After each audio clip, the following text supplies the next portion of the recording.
إن هذه أمتكم أمة واحدة وأنا ربكم فاعبدون وما أرسلناك إلا رحمة للعالمين.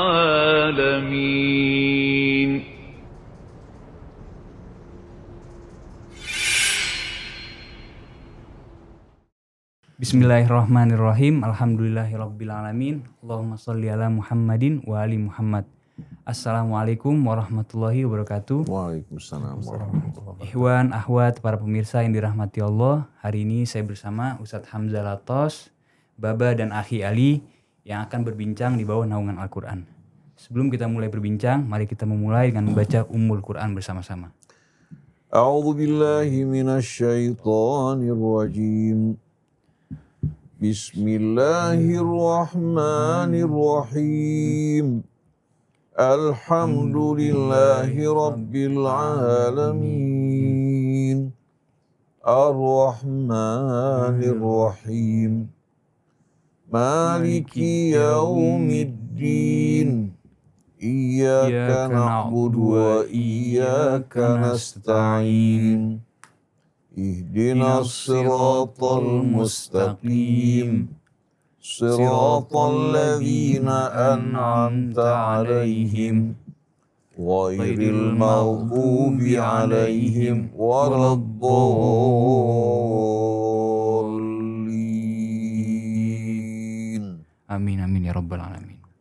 Ikhwan, akhwat, para pemirsa, pada kesempatan kali ini kita akan mendengarkan jawaban Ustadz Hamzah dan Baba dari pertanyaan yang masuk. Ustadz, dalam ajaran agama disebutkan bahwa dunia ini godaan. Jangan tergoda, jauhi berhati-hati. Apakah memang kita harus menarik diri, berjarak dengan dunia, padahal kita masih punya cita-cita yang harus diraih? Punya karir yang ingin kejar, punya pencapaian dan semua itu duniawi. Kami sebenarnya butuh bimbingan Ustadz melalui pertanyaan dan kondisi ini Ustadz. A'udzu billahi minasyaitonir rajim. Bismillahirrahmanirrahim. Alhamdulillahi rabbil alamin. Hamdan katsiran thayyiban mubarakan fih kama yuhibbu rabbuna wa yarda. Allahumma shalli ala Muhammadin wa ali Muhammad. Assalamu alayka ya Rasulullah. Assalamu alayna wa ala ibadillahi shalihin. Assalamualaikum ayyuhal ikhwah wal akhwat yang dirahmati Allah subhanahu wa ta'ala. Assalamualaikum warahmatullahi wabarakatuh. Pertanyaan yang cukup menarik dan membingungkan banyak dari kaum muslimin ketika mereka berhadapan dengan situasi yang ditanyakan tadi. Sebagian orang cenderung meninggalkan dunia dengan sebuah riwayat yang sering mereka ulang-ulang, ad-dunya jifah wa thalibuha kilab. Dunia ini merupakan bangkai dan yang mengejarnya adalah anjing. Begitu juga mereka membawakan riwayat ad-dunya sijnul mu'min wa jannatul kafir. Dunia ini penjara untuk orang yang beriman, surga bagi orang kafir. Maka jauhilah dunia dan fitnahnya agar kalian tidak terjerumus dalam kecelakaan dan kebinasaan. Kalau kita perhatikan bersama-sama, kelompok ini orang-orang yang frustasi, ya, berhadapan dengan kondisi manusia dalam kehidupan dunia, mengejar kedudukan, mengumpulkan harta, melakukan kerusakan, dan mereka tidak tahu bagaimana melakukan perbaikan. Ada satu kelompok lagi mengatakan kita orang-orang Islam harus maju, harus berjuang, harus betul-betul mampu untuk meraih kekuasaan dan hidup dalam keadaan kaya dan sejahtera. Tapi sayang, sungguh sayang, semua ini hanya berorientasi duniawi, ingin menunjukkan diri mereka kuat, kaya, sejahtera, tanpa mereka sadari mereka menghalalkan segala cara untuk meraih dan mencapai tujuan mereka. Apa yang mereka lakukan tidak terhubung dengan Allah. Kata-kata perjuangan hanya merupakan kata-kata yang indah, tapi ternyata semua itu tidak terhubung dengan Allah Subhanahu wa taala sedikit. Menarik, satu hari Asy-Syahid Al-Mutahhari ditanya mengenai apa yang dimaksudkan dengan amal dunia dan amal akhirat. Beliau memberikan jawaban yang mengejutkan dan juga menerangi kita semua. Beliau mengatakan, apabila seorang menuntut ilmu, dari mulai pendidikan dasar, kemudian pendidikan menengah, hingga memasuki perguruan tinggi, bidang yang dibidangi dalam bidang fisika, hingga betul-betul mampu untuk melakukan terobosan-terobosan dalam bidang sains. Dia ditanya, apa tujuan kamu mempelajari semua ini? Dia mengatakan, saya mempelajari semua ini, saya ingin berjuang untuk membuat kaum muslimin betul-betul memiliki kekuatan dalam menghadapi musuh-musuh mereka. Karena kalau kita biarkan dunia ini dikuasai oleh musuh-musuh kaum muslimin, maka kita betul-betul hanya akan menjadi permainan mereka. Jadi saya melakukan semua ini bukan untuk dunia, tapi saya ingin mengabdikan ilmu pengetahuan saya untuk betul-betul mengisi kekosongan di tengah-tengah umat Islam. Satu lagi mengatakan, saya belajar dari mulai dasar hingga perguruan tinggi, kemudian mempelajari kedokteran dengan tujuan untuk mengabdikan hidup saya, berjihad dalam bidang ini, melayani kemanusiaan. Begitu pula membantu untuk mengobati mereka-mereka yang sakit dengan mengharapkan ridha Allah. Saya ingin mengisi kekosongan di tengah-tengah umat Islam dalam bidang ini. Ini merupakan jihad saya. Satu lagi mengatakan, saya berniaga, berusaha setelah menuntut ilmu untuk mengembangkan perekonomian umat Islam, hingga umat Islam dalam bidang ekonomi tidak tertinggal. Saya berjuang dalam bidang ini untuk mengisi kekosongan di tengah-tengah umat Islam. Ini merupakan jihad saya untuk Allah Subhanahu wa taala. Mutahhari mengatakan, amal ini walaupun merupakan amalan-amalan yang berhubungan dengan apa? Dengan urusan dunia. Tapi karena niat tujuannya untuk Allah, berjuang di jalannya, mengisi kekosongan yang dibutuhkan oleh umat Islam, maka amal yang dilakukanlah amal akhirat dan merupakan amal-amal yang akan mendatangkan betul-betul apa? Manfaat baginya di dunia, di akhirat, begitu pula untuk umat. Tapi ada seorang alim menghafal Al-Quran, menguasai disiplin ilmu agama. Dia menjadi orang terkemuka yang terkenal. Tapi ternyata agama yang dipelajari dipergunakan untuk tujuan duniawi. Agar menjadi orang yang terpandang, orang terkemuka, dia mengumpulkan harta benda dari ilmu yang Allah ajarkan padanya. Amal ini merupakan amal duniawi. Jadi sebetulnya seorang berjuang untuk akhirat, berjuang untuk Allah, bukan berarti orang yang meninggalkan kehidupan dunia. Tapi dia menjadikan seluruh amal, karirnya, ilmu pengetahuannya, semua dipergunakan untuk bekal hari akhir. Di dunia menjadi pahlawan, di hari akhirat nanti menjadi orang-orang yang mulia. Saat dia mati dalam keadaan syahid. Tapi ulama-ulama yang menjual ayat-ayat Allah untuk tujuan duniawi, mereka adalah ulama-ulama su. Mereka bahkan akan dicampakkan ke dalam api neraka sebelum para penyembah berhala. Wa alimun bi ilmihi lam ya'malan mu'adzabun min qabli ubbadil wathan. Orang yang berilmu tidak mengamalkan ilmunya sebelum penyembah berhala, mereka akan dicemplungkan ke dalam api neraka. Ini ucapan Ibn Ruslan yang diambil dari sunnah-sunnah Nabi kita Muhammad sallallahu alaihi wasallam. Jadi orang yang berjuang di jalan Allah bukan berarti orang yang meninggalkan karirnya, tujuannya. Tapi setiap orang berjuang sesuai dengan potensi yang Allah berikan kepadanya. Sesuai dengan kecondongan dan semangatnya. Ada yang bergerak dalam bidang ekonomi, ada yang bergerak dalam bidang sains. Bagaimana mungkin Iran bisa berhadapan dengan Amerika? Begitu juga Yaman, negara miskin, bisa menghadapi kapal-kapal induk Amerika. Bahkan mampu untuk menimbulkan kerusakan hingga membuat kapal induk Amerika lari tunggang langgang. Membuat Israel juga mengalami kebingungan. Karena akibat dari ulah perbuatannya di Gaza, mengundang Yaman untuk melakukan berbagai macam tindakan agresi untuk kepentingan Israel maupun sahabat-sahabat Israel. Hingga ini yang mendorong Israel akhirnya melakukan gencatan senjata. Di hadapan siapa? Di hadapan Yaman yang miskin. Tapi begitu dibekali dengan ilmu pengetahuan, dia mampu untuk membuat negara besar seperti Amerika kehilangan ustura dan legendanya. Oleh karena itu saksikan bagaimana contoh kehidupan Nabi kita Muhammad SAW. Nabi ketika datang ke Madinah, Madinah dikuasai baik dalam bidang ekonomi, sosial oleh orang-orang Yahudi. Nah kemudian kita saksikan penduduk Madinah pada saat itu hampir kebanyakan mereka itu orang-orang yang tergadai. Harta mereka, rumah mereka, ada yang menggadaikan diri mereka untuk bisa melanjutkan perang menghadapi apa? Sesama saudara mereka. Untuk membiayai perang antara Aus dan Khazraj. Nabi datang ke Madinah, setelah mereka beriman, mereka mengikuti Rasul, Rasulullah haramkan untuk mengorek-ngorek dendam jahiliyah. Lalu mulai mereka dibina dengan iman kepada Allah, menjadikan akhirat dan Allah sebagai tujuan hidup mereka. Itu justru memacu mereka untuk bekerja, berjuang, lebih bersemangat. Karena mereka berjuang di jalan Allah, mereka diberkahi.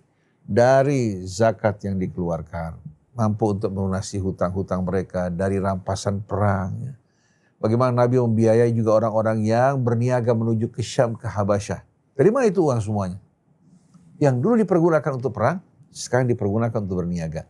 Dalam waktu relatif singkat, perekonomian di Madinah dikuasai oleh kaum muslimin. Setelah Fathu Mekah, perekonomian di Jazirah Arabia dikuasai oleh kaum muslimin. Baru pada saat itu riba diharamkan setelah ekonomi berada dalam genggaman mereka. Hingga mereka tidak dizalimi. Tapi pada saat ekonomi di tangan Zionis, di tangan Yahudi, kalau Islam mengharamkan riba, mereka tidak mengharamkan riba, berarti kita akan dirugikan. Oleh karena itu untuk membasmi riba, kita harus menguasai perekonomian. Untuk bisa mengalahkan musuh, kita harus menguasai persenjataan yang canggih. Dibutuhkan ilmu pengetahuan sains. Jadi kalau Anda punya, katakan cita-cita, ini jadi apa? Ini menjadi seorang dokter yang berjuang melalui bidang ini. Berjuang. Oleh karena itu Allah berfirman, wal mu'minun wal mu'minat ba'duhum awliya'u ba'din. Orang-orang yang beriman, pria maupun wanita sebahagian mereka menjadi wali sebahagian yang lain. Ini dalam bidang ilmu, ini dalam bidang ekonomi, ini dalam bidang masing-masing. Jadi jihad dalam Islam itu sesuai dengan potensi yang Allah berikan buat kita. Yang punya kemampuan secara fisik, kecerdasan, dia bisa masuk di militer. Benar? Yang punya kemampuan dalam bidang sains, menuju ke sana. Yang punya kecondongan dalam bidang apa? Medis, masuk dalam bidang kedokteran. Nah, kenapa Allah bagi-bagikan bakat dan kecondongan? Supaya umat Islam atau manusia ini bisa bekerja sama.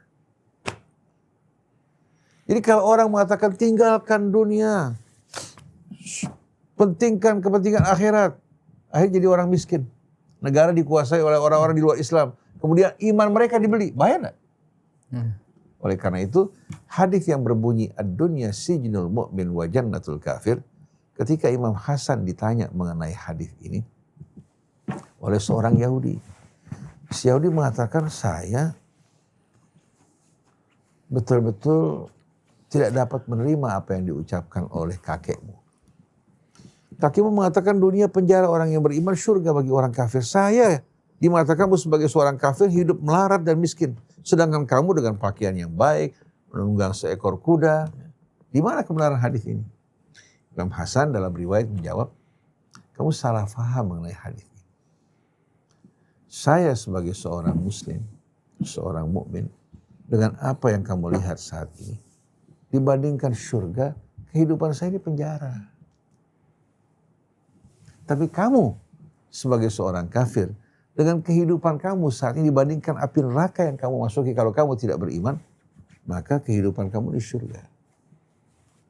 Ini jawaban Imam Hasan untuk mengingatkan kita agar jangan sekali-kali kamu melihat dunia kamu yang indah ini sebagai surga. Penjara.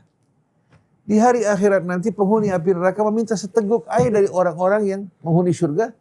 Allah haramkan bagi mereka. Seteguk air di surga itu jauh lebih berharga dari dunia dan seluruh isinya. Jadi kamu bekerja di dunia, tapi jangan menjadikan dunia sebagai tujuan. Nah, pedoman dari kehidupan kita terdapat dalam suratul Qasas. Wabtaghi fima atakallahu darul akhir. Pergunakan, tuntutlah dengan apa yang Allah berikan kepada kamu dari potensi, baik ilmu, harta, jabatan, kedudukan, untuk membangun akhiratmu, jangan bangun duniamu. Dunia sebentar lagi kamu tinggalkan, akhirat akan kamu masuki kekal abadi. Satu hari di sana sama dengan 1000 tahun dalam hitungan kita. Wala tansa nasibaka minad dunia, tapi jangan kamu lupakan kebutuhan duniamu, keluargamu, anak-anakmu. Berikan mereka kecukupan, biar mereka berikmati nikmat Allah hingga mereka bersyukur pada Allah. Tapi perhatian terbesar kamu bukan mengumpulkan harta. Bukan membangun kedudukan menjadi orang-orang terkemuka di dunia. Lalu di akhirat kamu datang tanpa bekal apapun. Kemudian, wa ahsin kama ahsanallahu ilaik. Berbuat baiklah kamu terhadap sesamamu sebagaimana Allah telah memperlakukan kamu dengan penuh kebaikan. Wala tabghil fasada fil ardh. Jangan kamu menggunakan apa yang Allah berikan kepada kamu untuk melakukan kerusakan di muka bumi. Innallaha la yuhibbul mufsidin. Sungguh Allah tidak menyukai orang yang melakukan kerusakan. Jadi Allah mengajarkan kita cita-cita kita Allah, keridhaannya dan hari akhirat. Sedangkan dunia kita gunakan seperlunya untuk kebutuhan kita. Kalau dia meninggal dunia tidak akan merugi. Berbeda dengan orang yang membangun dunianya melupakan akhiratnya. Begitu sakaratul maut dia menyesal luar biasa. Pergi ke akhirat tanpa bekal. Menuju kehidupan yang kekal. Sedangkan habis semua kenikmatannya dipergunakan untuk kesenangan dunia. Ini berarti umat Islam tidak diperintahkan untuk malas. Tidak diperintahkan untuk meninggalkan perjuangan. Justru dia harus berjuang. Jangan biarkan arena dikuasai oleh orang-orang yang memerangi kaum muslimin. Tapi jangan jadikan dunia kamu sebagai tujuan. Tegakkan keadilan, taburkan rahmat. Itu yang diajarkan Allah. Wallahu a'lam. Sampai Allah. Bismillahirrahmanirrahim. Allahumma shalli wa sallim ala sayyidina Muhammadin wa ala ali sayyidina Muhammad. Ini juga pertanyaan seperti ini ya. Kita juga sering dengar ya, Mas Hasan. Dulu malah ada ustaz-ustaz mengatakan, enggak usah itu belajar ilmu pasti, matematika, bahasa Inggris. Di kuburan enggak ditanya katanya itu. Udah tinggalin itu semua. Ini kan pembodohan seperti itu. Allah Subhanahu wa taala tadi Ustaz sudah singgung. Ciptakan kita ini dengan bakat yang beda-beda. Inilah memang ciri manusia berbeda dengan hewan. Hewan Allah sama. Ciptakan semut sama semuanya sebenarnya. Inilah kucing sama semuanya seperti itu. Artinya dia seperti itu sifatnya. Tapi justru manusia ini Allah tidak ciptakan sama. Masing-masing itu memiliki bakat tersendiri, kemampuan tersendiri, bahkan bahasa pun berbeda-beda. Warna kulit berbeda-beda. Ya, kecerdasannya juga macam-macam, keahliannya seperti itu. Inilah bagian dari keragaman ciptaan Allah, dari tanda-tanda kebesaran Allah. Walau syaa rabbuka la ja'alakum ummatan wahidah. Kalau Allah mau, Allah bisa semuanya dijadikan sama ini manusia ini. Bisa aja. Sampai dalam agamanya juga sama seperti itu. Kan bisa saja Allah berikan hidayah semuanya. Tapi memang Allah Subhanahu wa taala menciptakan manusia ini memiliki keistimewaan tersendiri. Manusia diberikan kedudukan sebagai khalifah di muka bumi ini, dan dengan itu manusia dengan potensi yang bermacam-macam ini bisa bekerja sama, bisa mengisi satu sama lain seperti itu. Ini penting. Ya, oleh karena itu kalau tadi dibilang kita tinggalkan itu semua, akhirnya yang menguasai teknologi akhirnya orang non muslim, yang menguasai ekonomi juga orang non muslim, yang menguasai politik juga mereka semua. Jadi apa bisa seorang mukmin itu dia nantinya beribadah dengan benar ya, kalau semuanya dikuasai, akan digencet, akan diintimidasi, akan artinya ditekan dan sebagainya. Mereka hidup dalam sulit untuk beribadah pun sekalipun. Ya. Ini ucapan ini sama sekali tidak mengacu kepada Al-Quran dan juga tidak mengacu kepada sunnah Nabi. Bagaimana Rasulullah SAW mendidik para sahabatnya itu, mereka semuanya masing-masing memiliki keahlian masing-masing. Enggak semuanya, sahabat itu orang alim semuanya. Enggak, beda-beda. Ada yang sebaketnya, ada yang ahli perang, di perang seperti itu. Ya, ada yang pintar dagang, ya. Mereka mereka dengan keahliannya masing-masing, tapi semuanya itu ditujukan untuk Allah Subhanahu wa taala, untuk perjuangan, untuk bagaimana mendakwakan misi Rasulullah sallallahu alaihi wasallam. Nah, inilah yang harus kita pahami seperti itu. Arti di segala bidang. Sampai-sampai Allah Subhanahu wa taala perintahkan kepada kaum muslimin kan seperti tadi di bidang militer misalnya. Allah perintahkan wa'iddu lahum mastata'tum min quwwatin wa min ribatil khairi turhibuna bihi aduwakum wa aduwallah. Persiapkan untuk menghadapi mereka. Min quwwah, dari berbagai kekuatan. Kekuatan ini macam-macam. Kalau zaman dulu mungkin kekuatannya itu kata Rasulullah, nah ini Rasulullah berbicara pada konteks saat itu. Ala innal quwwata ar-ramyu. Ala innal quwwata ar-ramyu. Ketahuilah kekuatan itu pada memanah. Waktu itu memang kalau memiliki pasukan panah yang banyak itu menjadi kekuatan yang besar. Tapi kalau sekarang kan nggak itu. Artinya tapi mirip yaitu dengan pelontar, dengan rudal dan sebagainya itu semacam itu. Jadi kekuatan ini berkembang maknanya itu zaman sekarang ya dengan kekuatan persenjataan yang macam-macam, ada pesawat tempur dan sebagainya. Ini tujuannya bukan untuk Islam itu untuk menjajah negara lain, bukan. Tapi turhibuna bihi aduwakum wa aduwallah. Untuk membuat gentar ya musuh-musuh kalian akhirnya supaya mereka tidak berani menyerang kita. Kalau kita lemah, kita akan diintimidasi, diserang, dijajah seperti itu.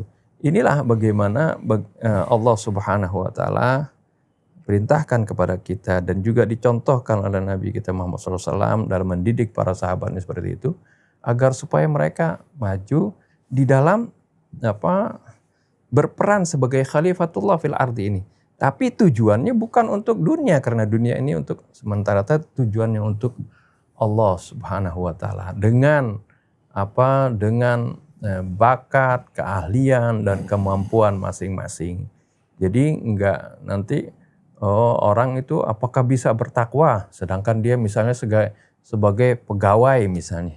Dia bisa bertakwa dengan bagaimana dia menjalankan pekerjaannya dengan baik, dengan jujur, dia menjalankan perintah-perintah Allah Subhanahu wa taala. Dia bisa menjadi orang yang bertakwa, orang yang mulia.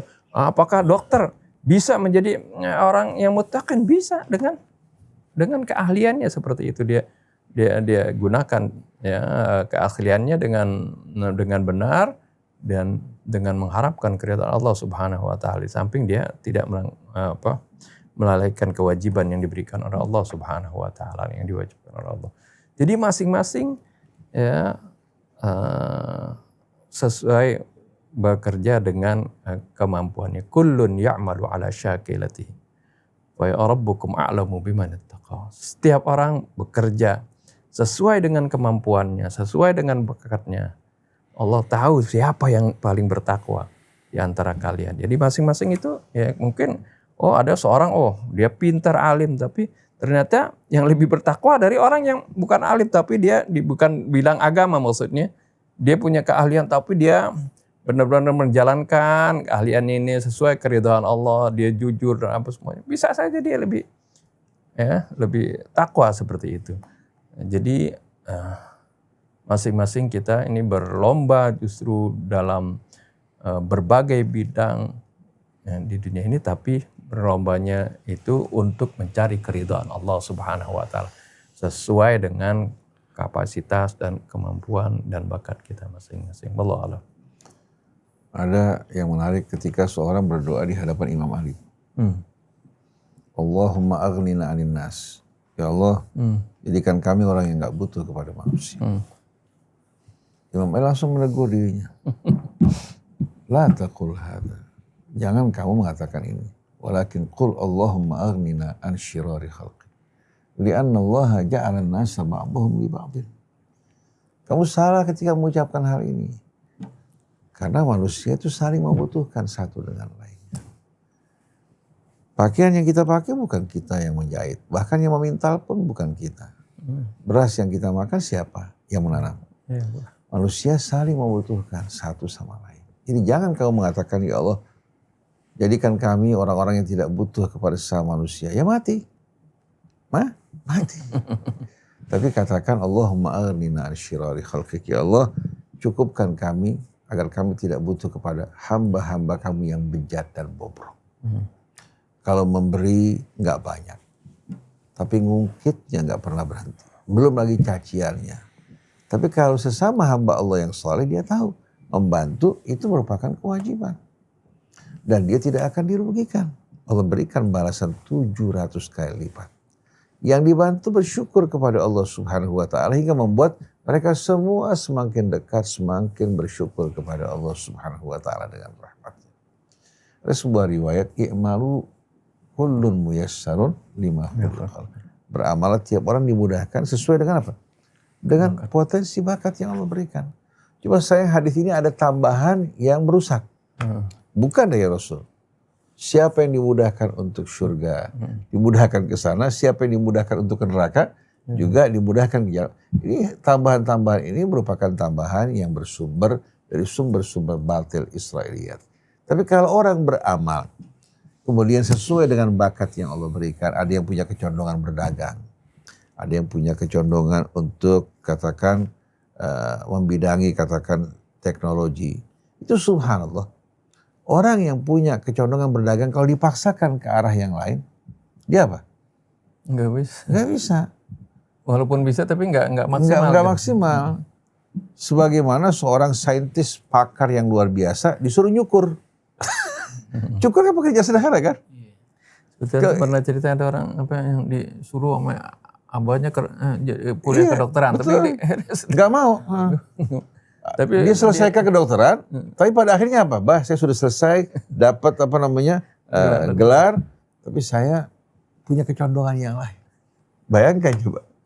Jadi Allah kasih subhanallah, orang diberikan bakat masing-masing. Kalau dia pandai dalam bidang ini, bukan berarti dia serba pandai dalam bidang lain. Jadi kalau seandainya kita disuruh masuk dalam lingkungan yang tidak kita bidangi, itu pasti akan menimbulkan stres buat kita. Dan tidak maksimal hasilnya. Tapi orang yang punya kemampuan dalam bidang tersebut, mudah dijalani sama dia. Tapi kalau dia mengambil bidang yang kita bidangi, belum tentu dia mampu. Seperti Nabi Musa, ulul azmi minar rusul. Dia gak tahan berhadapan dengan seorang hamba yang bukan Nabi. Betul gak? Karena bidangnya berbeda. Dia mengatakan kamu tidak akan mampu bersabar bersama saya karena spesialisasi kita beda. Betul gak? Nah Nabi Musa maksakan diri, akhirnya baru 3 kali. Bisa. Yang pertama berhadapan dengan kapal yang dibolongi tanpa sebab. Padahal dia numpang. Yang kedua membunuh orang. Waduh, semakin parah dia. Sampai ketiga, kalau saya bertanya lagi kepada kamu, maka cukup sampai di sini. Kamu telah memberikan alasan buat saya. Artinya apa? Dia gak bisa bertahan. Karena bidang yang dibidangi Musa beda dengan apa yang dibidangi orang tersebut. Dan apa yang dilakukan orang tersebut bukan syariat. Kalau syariat berarti apa? Bisa diikuti, dilakukan oleh kebanyakan orang. Tidak. Ini merupakan pelajaran khusus buat Nabi Allah Musa dan buat kita banyak hal yang kamu tidak tahu. Belum tentu yang kamu anggap buruk itu merupakan hal yang buruk untuk kamu. Bisa saja di baliknya terdapat hikmah yang besar. Dan belum tentu apa yang kamu suka, kamu cintai itu merupakan hal yang baik. Bisa saja di balik semua ini terdapat bahaya. Allah jauhkan kamu dari semua itu. Wallahu a'lam. Ini pertanyaan mengenai cinta kepada Rasul, Pak. Jadi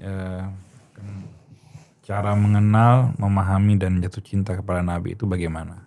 Karena kan kita lihat sekarang di sosial media, di YouTube begitu banyak konten tentang mencintai dan merindukan Rasulullah. Tapi buat anak-anak muda yang sekarang yang baru kenal jalan agama tuh agak bingung dan meraba-raba begitu. Jadi, nah itu kira-kira bagaimana caranya untuk masuk ke dalam hal itu, Pak?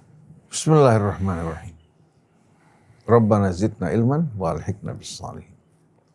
Kalau kita ingin menumbuhkan kecintaan di hati kita maupun mendidik orang lain untuk mencintai Rasul, kita harus melihat dan mencari sebab hingga para sahabat Nabi itu mencintai Rasul. Hingga para sahabat Nabi mencintai Rasul. Apa kira-kira? Apa sebab-sebab yang membuat para sahabat Nabi mencintai Rasul? Bahkan mereka rela mengorbankan diri mereka, ayah ibu mereka. Bi abi wa ummi anta ya Rasulullah. Ayah ibu itu di mata bangsa Arab merupakan kedudukan yang amat tinggi. Kalau ayah ibunya mereka, apalagi diri mereka. Sampai salah seorang dari mereka mengatakan, ya Rasulullah, seandainya ada seorang yang terluka atau berhadapan dengan bahaya, saya bersedia untuk menjadi orang yang terdepan menghadapi bahaya kamu, asal kamu terlindung dari bahaya tersebut.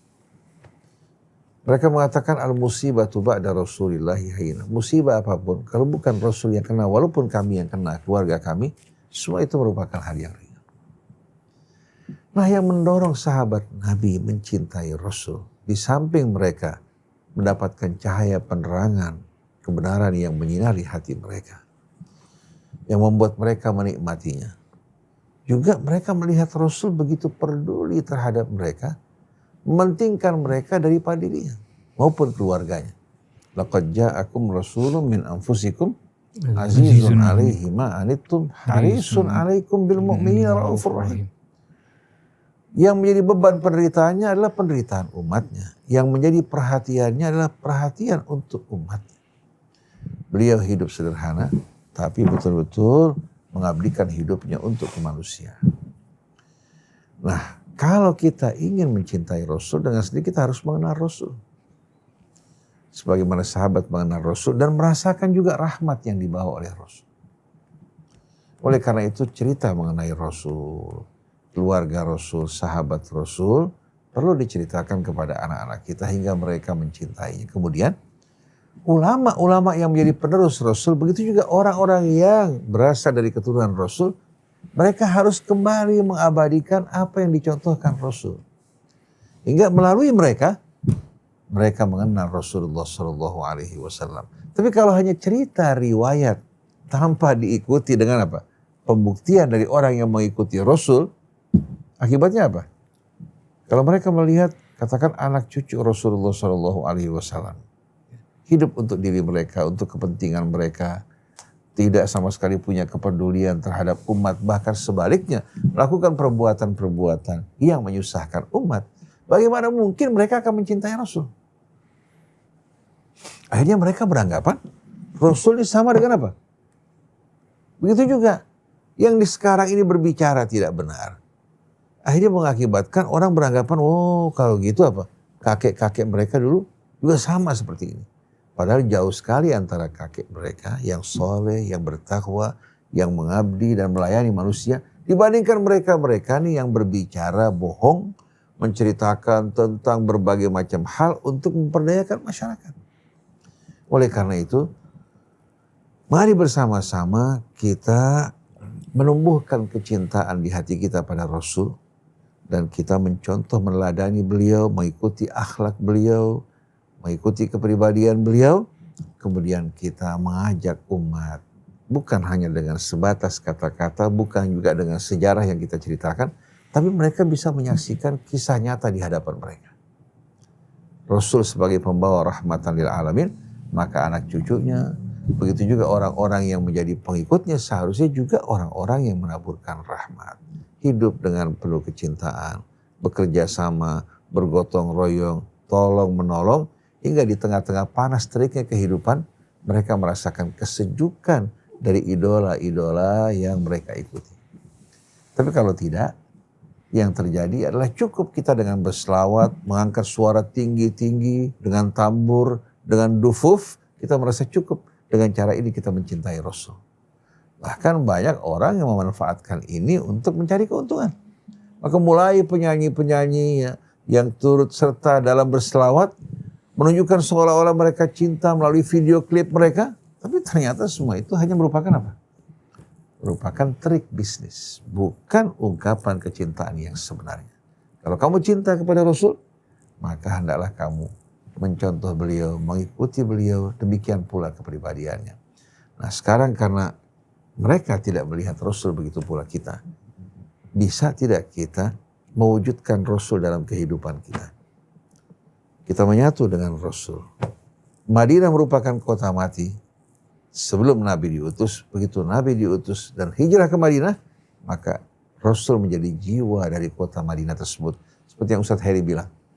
Nah kita ingin betul-betul apa? Kita ini bisa menjadi orang-orang yang membuat orang mencintai Rasul melalui kita.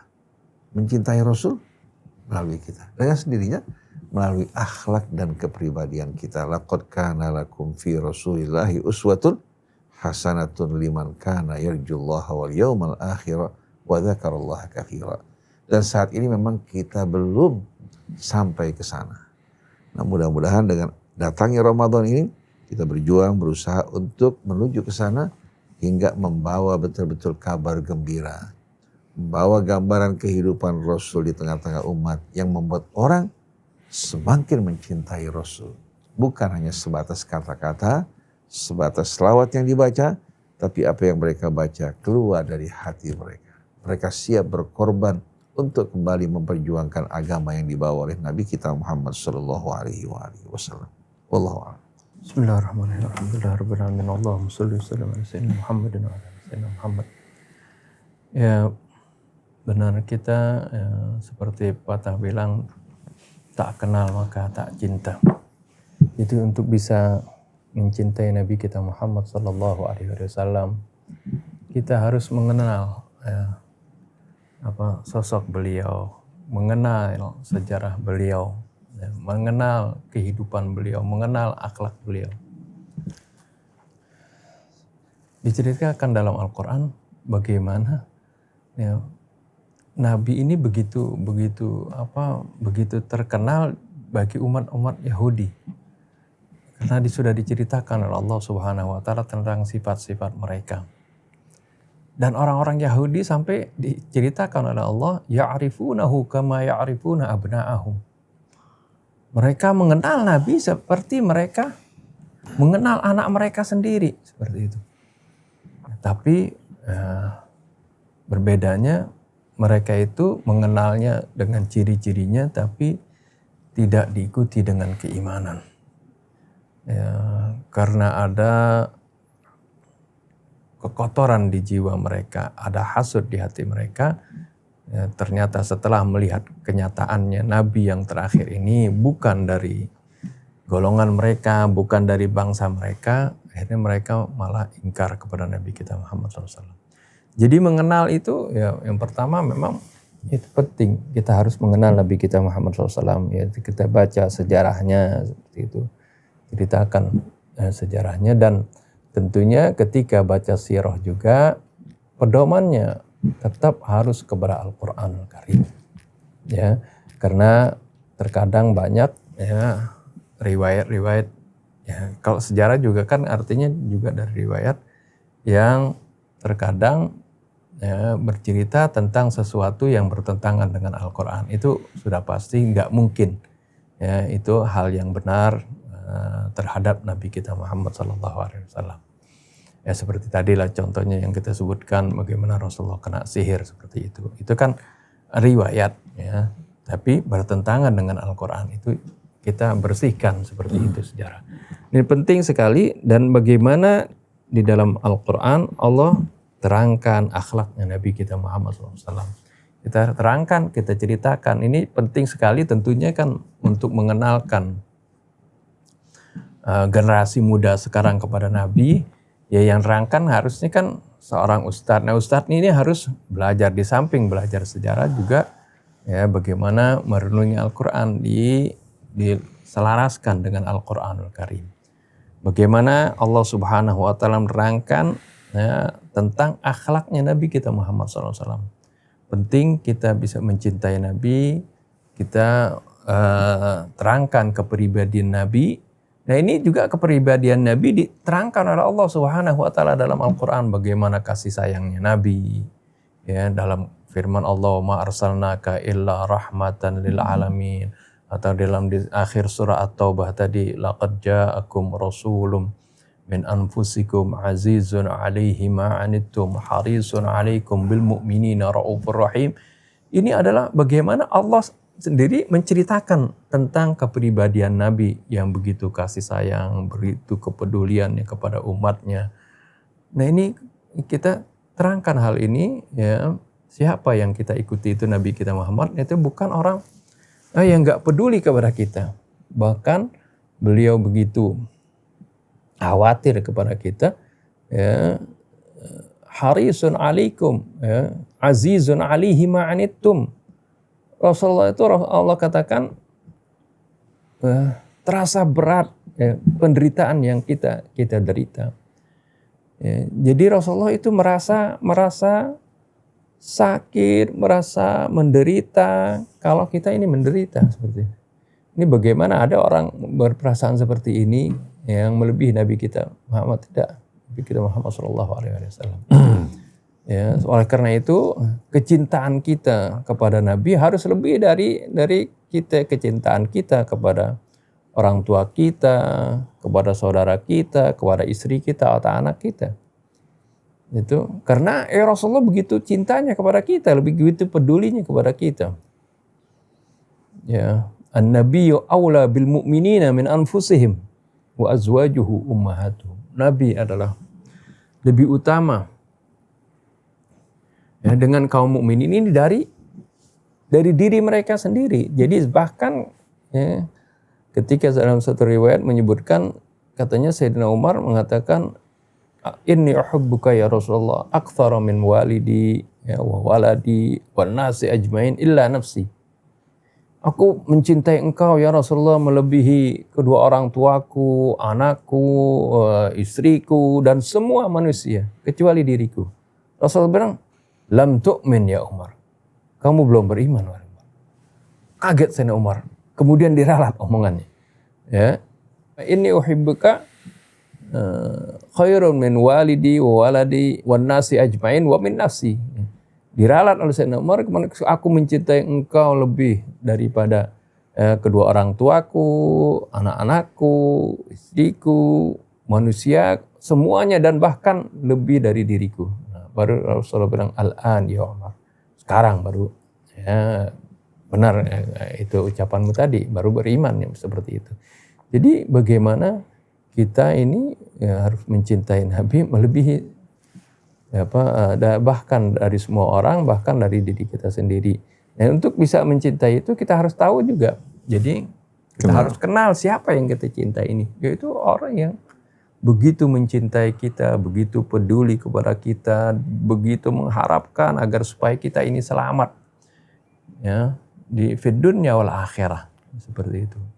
Nah ini penting. Jadi bagaimana kita mengajarkan kepada generasi muda, mengenalkan mereka kepada Nabi, dan ya, kita bacakan sejarah, tapi juga bacakan ayat-ayat Quran agar supaya apa yang kita ambil dari riwayat, dari sejarah tidak menyimpang dari Al-Quranul Karim. Wallahu a'lam. Kita tambah sedikit, ya. Seperti tadi yang Ustaz Hamzah katakan, tak kenal maka tak sayang. Kita ambil contoh. Kita mendengar kisah perjuangan Nelson Mandela, Ibu Teresia. Mereka bukan orang-orang yang seiman seagama dengan kita. Tapi hati kita amat mengagumi apa yang dilakukan Nelson Mandela, berjuang untuk bangsanya. Ketika dia diangkat sebagai pemimpin, dia tidak membalas dan memperlakukan orang yang menyakitinya dengan perbuatan yang sama. Bahkan dia memberikan maaf pada orang yang pernah menguburnya sampai ke leher. Ketika dia tidak terpilih kembali pada periode berikutnya, dia tidak menyesal dan tidak marah. Dia turun dengan terhormat sebagaimana naik dalam keadaan terhormat. Ketika dia meninggal dunia, para pemimpin dunia datang untuk berbelasungkawa. Ada yang datang dengan tulus, ada yang datang karena rasa malu. Kalau tidak datang dianggap apa? Tidak menghargai pejuang-pejuang yang menegakkan keadilan. Begitu pula Ibu Teresia mengabdikan hidupnya untuk kemanusiaan. Begitu pula Chavez, pimpinan Venezuela. Bagaimana dari mulai dia sehat hingga sakit berjuang untuk rakyatnya. Bahkan pernah digulingkan oleh kekuatan pro-Amerika. Tapi tentara langsung melindungi dia, dibawa ke kamp militer. Kemudian mereka singkirkan pejabat-pejabat yang pro-Amerika. Terus setelah itu dikembalikan kembali oleh para. Kenapa? Bukan karena dia kejam. Tapi karena kecintaan dia pada rakyat. Nah, banyak pemimpin dunia yang menarik kita. Karena kisah-kisah mulia mereka. Padahal bukan seiman. Kita tidak mengenal mereka secara dekat. Dan tidak mendapatkan manfaat apa-apa. Kita mendengar kisah Abu Bakar As-Siddiq yang berjuang bersama Rasul. Umar bin Khattab. Begitu juga Uthman. Kita mendengar kisah Ali bin Abi Thalib. Menantu dan juga sahabat Rasul. Juga sepupunya. Kisah-kisah yang menumbuhkan rasa cinta di hati kita pada mereka. Nah, kalau kisah Rasul yang baik, yang berisikan tuntunan, diceritakan kepada umat. Kemudian dicontohkan oleh mereka yang menjadi penceritanya dengan akhlak pekerti yang baik. Mengajak juga umat untuk melakukan hal yang sama. Yakin kita akan digenahi kecintaan kepada Nabi kita Muhammad SAW. Roger Jarudi pernah bercerita bagaimana ketertarikan dia terhadap Islam diantaranya ketika dia membaca kisah Amirul Mukminin Ali bin Abi Thalib alaihi salatu wassalam ketika ditusuk oleh Abdurrahman bin Muljam.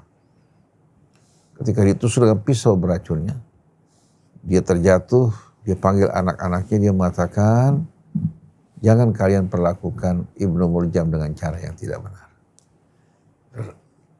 Ringankan ikatannya agar dia tidak merasa sakit. Kalau saya hidup saya akan mengadili dia, kalau saya mati, jangan kalian lakukan perbuatan yang melebihi apa yang menjadi konsekuensinya. Dia masih berpikir tentang tangan pembunuhnya untuk tidak diikat dengan keras-keras dan tidak diperlakukan dengan aneh, tidak dipukuli, tidak dicaci maupun dimaki. Itu menggetarkan jiwa Roger Jarudi. Nah, kisah-kisah mulia, kisah tauladan seperti ini merupakan kisah yang amat indah. Seperti kisah ketika Rasul SAW berjalan bersama Abu Dhar. Abu Dhar dalam keadaan emosi memaki budaknya, mengatakan dia benar sauda. Rasulullah marah yang luar biasa. Marah yang luar biasa terhadap perbuatan Abu Dhar. Dia mengatakan innaka mru'un fika jahiliyah. Kamu seorang yang telah masuk ke dalam Islam, tapi di hati kamu masih terdapat jahiliyah. Abu Dhar bergetar pada saat tersebut, dia menyesal. Rupanya ini kelepasan sisa-sisa jahiliyah. Langsung dia meletakkan kepalanya. Lalu dia perintahkan budaknya untuk menginjak kepalanya. Sampai dia ridho. Ini pendidikan yang amat indah. Bukan justru membangun jarak. Kemudian juga membeda-bedakan antara para ulama dan umat. Maka sayang sekali kalau dalam peringatan Maulid, dalam acara perayaan Maulid tersebut mereka adakan perbedaan yang betul-betul jauh. Ulama-ulamanya di atas kasur duduknya. Kemudian ada kembang-kembang, makanan bermacam-macam di hadapan ulama, sedangkan umat tidak mendapatkan apa-apa. Seharusnya apa? Apa yang di hadapan ulama dibagikan untuk rakyat. Biar mereka mencicipi. Jarang sekali mereka mencicipi. Jangan hidangan lebih diutamakan buat ulama. Sudah amplopnya tebal, kemudian hidangannya diberikan juga daging-daging yang betul-betul apa? Penuh. Sedangkan untuk masyarakat dikasih daging yang penuh dengan lemak, dengan otot, dengan koyor. Akhirnya membuat mereka tidak dapat mencintai Rasul. Karena apa yang diadakan dari perayaan Maulid Rasul. Nah, kita ingin dalam peringatan Maulid Rasul, ketauladanan Rasul dihidupkan pada saat itu. Ulama-ulama alhamdulillah banyak yang memberikan hadiah buat mereka. Di rumah diantarkan. Sedangkan rakyat kecil ini, biar mereka yang menikmati hidangan Maulid. Mereka juga merasakan bagaimana belayan tangan Rasul melalui sejarah yang diceritakan. Jadi perlu kita ceritakan, perlu kita contohkan. Dan perlu peringatan Maulid Rasul ini diadakan untuk menghidupkan Rasul. Bukan justru untuk merusak, menodai nama baik Nabi kita Muhammad SAW dengan ceramah-ceramah yang saling menyerang, mencaci, memaki. Ini yang membuat keindahan Islam hilang dari kita semuanya. Wallahu a'lam. Subhanakallahumma wa bihamdik ya. Asyhadu an la ilaha illa anta astaghfiruka wa atubu ilaik.